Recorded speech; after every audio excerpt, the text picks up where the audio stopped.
नमस्कार, प्रणाम। आप देख रहे हैं चौकस भारत और मैं हूं आपके साथ आपका दोस्त विवेक। इस वक्त मेरे साथ मौजूद हैं देहाती क्वीन, ब्यूटी क्वीन अरे बाप रे। सोना जी हैं, जया जी हैं, जो कहना है इनको कहिए, लेकिन मैंने जो नाम दिया है उस नाम से ज़रूर इनको पुकारिएगा, देहाती क्वीन। सबसे पहले तो चैनल में स्वागत बा। नमस्ते प्रणाम, हम सोना पांडे। और नाम तो लोग सुननी है, कितना अच्छा नाम रख ले बानन, हमार बहुत अच्छा लागल है। और कैसन बनी रुआ? हम तो एकदम चकाचक झकास।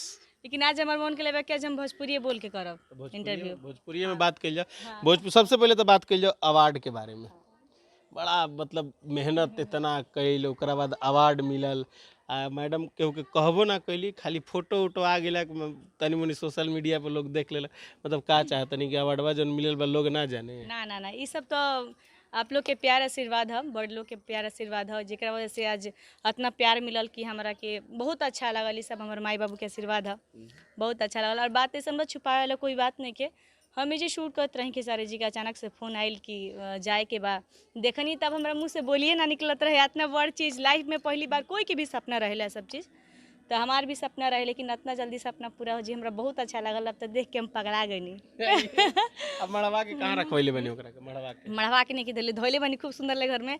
आ कहले बनी कि छुइया से जानी चीज के खूब सुंदर ले सजा के धोले ओकरा बनी। के मड़वा उड़वा के कहीं लगाई मढ़वा के मिलल बा। टीवी उवी रूम में? मढ़वा के ही मिलल बौने से। तो टीवी रूम में लगवाएम कहिए। हाँ लगवाई लगा के। अब मैंने रो लोग के इतना आशीर्वाद और प्यार बना के हमरा के रखी जा कि ऐसा ऐसा बहुत सारा अवार्ड मिलो हमरा, और हमरा बहुत अच्छा लगो। और रूम में पूरा सजा के बुला के इनका के रूम में, तब हम अपन पूरा इंटरव्यू ली। क्या बात। अच्छा, अब लोकेशन के बारे में आवल जाओ। आई आज एगो सुबह गाना रिलीज होइल बा खेसारी जी और यहाँ के, और गाना बहुत ज़बरदस्त बा। आ गाना बा कोका कोला के। हालांकि कोका कोला पीना अच्छी बात नहीं है, हाँ। लेकिन गर्मी इतना बा कि कोका कोला चाहता।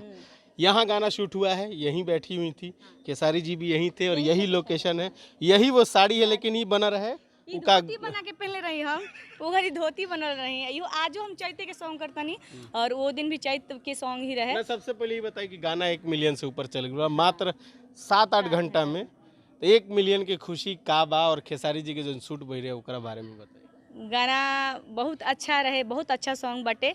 हम तो सुनिए के कहनी कि बहुत अच्छा गाना बा कि और सोनू जी हमरा के कहनी कि गाना ई सन बाटे। फिर बीच में भइल कि हम ना करब कोई और करी, तो हम हाथ फुलाल रही कि ना ई गाना अच्छा बा, हम करब, हमरा अच्छा लगता। तो लास्ट में हम ही कनी शूट गाना हमरे शूट कर ही के रहे।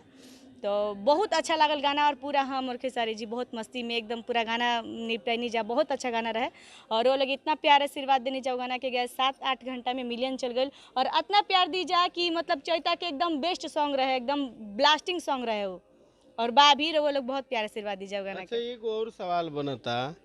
मतलब इतना खेसारी जी के साथ आप रोल करता नहीं, लोग भी कंफ्यूज हो गए बा। एगो गाना आई रहे, याद हो कि होली में, हाँ। पेट में भतीजा बकरिया हो जाई। कहाँ गए भतीजा बाबू? वो भतीजा होली में आई रहन, अब अगला होली में सांचो के लौकी है। वो भतीजा संग भतीजा वाला जन रहे, पेट में भतीजा बकरिया हो जाए। हम खेसारी जी ले कहत तनी भौजाई बन रही हूँ मैं कि मतलब रंग खेले के वहाँ के कहत तनी कि ना ना पेट में भतीजा बकरिया हो जाए, रंग मत लगावा। तही ले छोड़ दिले रहन।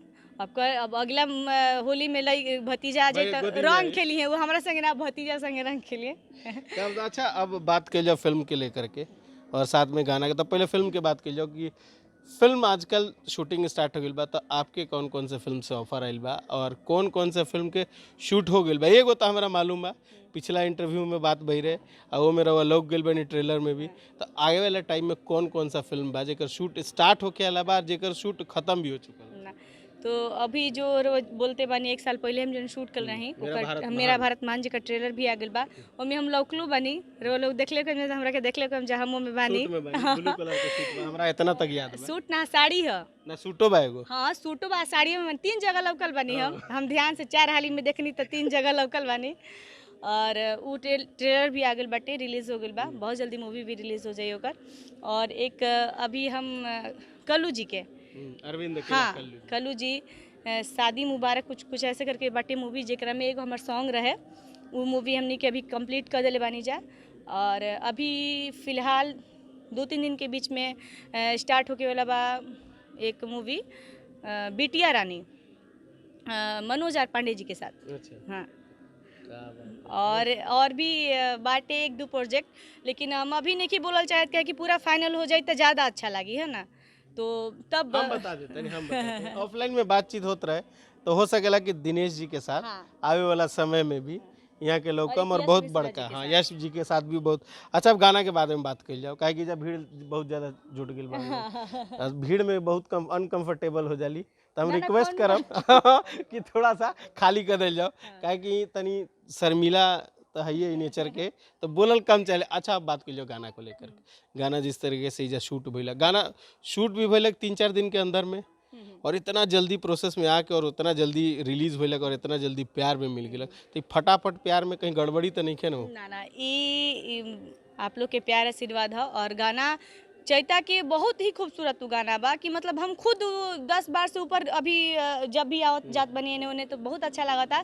हम खुद सुनत रहता नहीं, घर हूँ मतलब बाहर भी जाता नहीं तो इतना अच्छे लगा था कि मन करता बार बार सुनी, सोची कि हमरा अच्छा लगा था तो पब्लिक के कितना अच्छा लगी वो गाना। अच्छा, बार बार खेसारी जी के साथ रहो लौका तनी हर गाना में, हर चीज में, तो लोग के एगो क्यूरियोसिटी पैदा हो जाला कि कहीं खेसारी जी पेटेंट साइन तो नहीं न करा ले, जैसे कि वे वर्ल्ड वाइड करेलन कि एक साथ ही 3-3 गो मॉडल के साइन हो जाला कि उनकर एल्बम में खाली वही लोग लौकियन, तो ऐसा तो कोनो नहीं है ना कि खेसारी जी आपके साइन कर ले बने कि सारे गाने में जया जी हमारे साथ दिखेने वाली है। ना ना ऐसा बॉन्ड बहुत अच्छे। अच्छा बॉन्डिंग भी मिलेला। होकेला कि अब हम देहाती लेखा एकदम बोले वाले वाले बानी, वो भोजपुरी में से बात कर ले तो बहुत अच्छा कॉम्बिनेशन मिलेला हमनी के काम के मामले में, हंसी मजाक करके हमनी के काम पूरा निपटा जाए, अच्छा लगेला उनका साथ भी काम करके बहुत अच्छा लगेला। तो होकेला कि जहाँ अब बाटे कोई काम करे वाला एक दूसरे से हंसी मजाक करके काम निपटा ला ज़्यादा अच्छा लगेला एक साथ। और खेसारी जी के हो सके कि हमार काम अच्छा लगा तो इसलिए बार बार हमरा के बोला तनी, और आगे के तो हम कुछ नहीं जानत। अब फिर से शूटिंग स्टार्ट होने वाला है खेसारी जी का। लोकेशन एक बारी नहीं बताएंगे क्योंकि बहुत लोग पहुंच जाता है और बहुत दिक्कत होता है। फिर से शूट होने वाला है और फिर उसी में जया जी नजर आने वाली है। और 2 दिन पहले भी जो गाना शूट हुआ है उसमें भी जया जी थी, जिस दिन हम लोगों ने केक काटा था अन्नपूर्णा फिल्म्स का 1 मिलियन का। तो हम जानम चाहम कि अब आवे वाला गाना जौन रही खेसारी जी के साथ ही रही कि पावर स्टार पवन जी के साथ भी कुछ आवे वाला बा? हाँ हाँ, प्रोजेक्ट बाटे बहुत सारा, तो लेकिन वो चीज़ खातिर हमरा भी मुंबई जाए के बा। अरे वाह। हाँ, तो क्योंकि वो खुद एजा नहीं की तो हमरा हम ही जाता नहीं हो जा। अच्छा, और एगो कंट्रोवर्शियल सवाल पूछ ली। बोली तनी देख ली कि जवाब देवे लायक बा कि ना हमू। अच्छा, रउआ दोनों जना जो काम कइले बानी बहुत अच्छा लागल बा। ऐसा कि कंट्रोवर्शियल सवाल नहीं के, एकरा के पर्सनली केहू ना लिही। दोनों जना के काम करे के स्टाइल बहुत अलग-अलग बा। दोनों जना अपन-अपन तरीका से काम करीला।